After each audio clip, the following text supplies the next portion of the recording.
Hello, everyone. This is Fadi. Thank you so much for joining us again in another episode of this wonderful series called Mecca, A Search for a Place. Last time, we began to make sense of all the data that has been shared with you.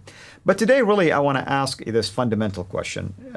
With us here, of course, is Dr. J to continue unpacking all of this and making sense of this data. Dr. J, our Muslim friends, I grew up a Muslim. The 7th century is such a big deal, right? It has to do with the origin of Islam, it has to do with the birth of Muhammad, it has to do with the collection of the Quran, it has to do with the existence of Mecca.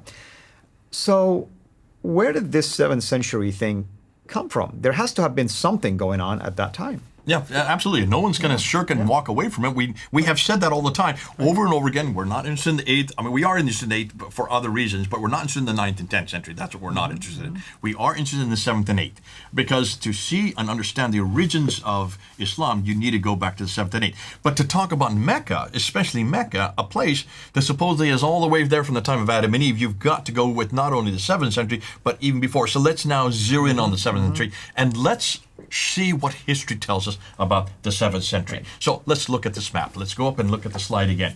There were 3 great empires in the 7th century. To understand what happened then, we must begin with the 2 great empires of that time, the Byzantine that you see here in the green here, and the Sassanid that you see there in orange. So Byzantine over here, Sassanid over here. This is what we know as the Persians. Those are the Christians. These are Zoroastrian, Christian, Zoroastrian, Byzantine, Sassanid, or people call it sometimes Sassanian, Sassanid. They're both the same thing. So 2 completely different empires that were very strong. They were the 2 strongest ones in the 7th century, leading up into what we now know today. Now, in 622, the Byzantines, having been fighting back and forth for 200 years, from the 5th, 6th, and 7th century, they finally defeat the Sassanians about 622. Isn't that interesting, the date 622? Ooh. Hold on to that. Yeah. By doing that, they took off the mantle of the Sassanians upon the Arabs who lived in this area. The Arabs all lived up in here, and they all lived over here, and they were Christians. The Sassanians, or the Sassanids, were Zoroastrian. They had been persecuted and dominated by the Persians for hundreds of years. So the Byzantines helped them out because they destroyed. But the Byzantines really weren't concerned with this area. They were more concerned with this area here. And so by doing that and destroying the Sassanids, that gave rise to all these city-states. These city-states, when we look at the coins, remember we looked at the coins? Right. We noticed that they were still making coins because most of the coins either came from this area up here, let's look at the map here, that area, or this area here, but not down here, nothing from down here. No coins, no mints, nothing from down here. Why? Because this was all barren land, desert. And you can see the empires don't include this area. These 2 great empires, why aren't they there? Where's an empire? There is no empire here at all. So the coins reflect that. The inscriptions, remember we talked about the inscriptions? Where do all the inscriptions take place? Way up here, right, and over here again. This is where the inscriptions are, but mostly here. And these inscriptions, there's a few down here in the Hadramaut area, but most of them are up here, and they're all in Nabatean Aramaic. And that's where Ahmed al-Jallad have been focusing a lot of his research in those areas. That's why, because you have to go where the evidence is. You have to go where the artifacts are. You can't go where there's no artifacts. There's nothing to look at. If you want to look at Arabic, you've got to go to the inscriptions on the rocks, because there's no document, there's no manuscripts today that exist from the 7th century. And look, the Muslims have been trying, for 25 years I've been asking the question, can you show me where there's this Uthmanic manuscript that you keep talking about? They can't come up with one manuscript from the 7th century because none existed. Not that early, and certainly not that far south. So when you look and see how the Byzantines destroyed the Sassanids, leaving the Arabs now to start to create their identity. They needed an identity because they saw themselves not as Zoroastrians. They actually aligned themselves more with the Christians and the Jews because their identity is Christian and Jew. They go back to Abraham along with the Ishmaelites, and many of them were Ishmaelites. But they go back to Abraham, and that's where they found their cousins were the Christians and Jews. So 622, hugely important. Since we don't have any historical references for any Muslim caliphate at all from 622 to 661, it's not on the coins, it's not on any inscription. We've already done that. We've already debunked all the references to Muhammad. So we're not going to repeat that. But we saw that from the last episode. So we cannot find Muhammad anywhere in this part of the world at all. All right, Ilyas ibn Qabisa is the best you can get, and he's from way up here. He's from right here in Hira, which now today is called Kufa. Lahbit. He's a Christian. And then he moves possibly over to Petra later on in his life. So that is all further north. So could that be possibly in 622 when he did that move?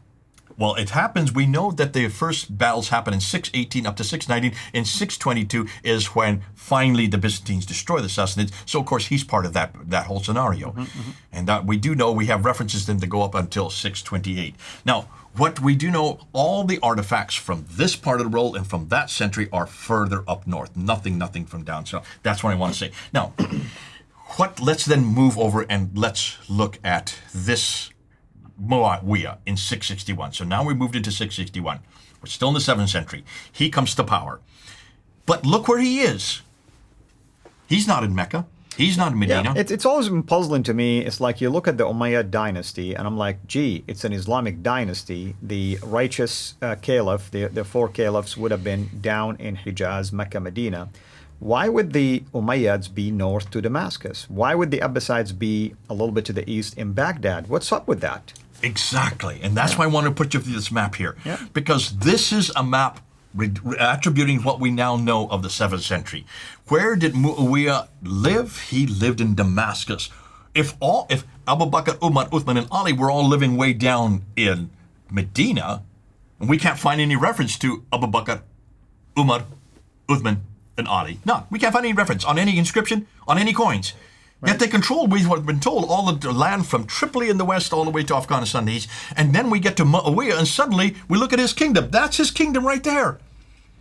Where is this Tripoli to Afghanistan here? That's a very small kingdom. That's the Umayyad. That's Umayyad Caliphate from 661 up until 680. Now notice what's in their caliphate.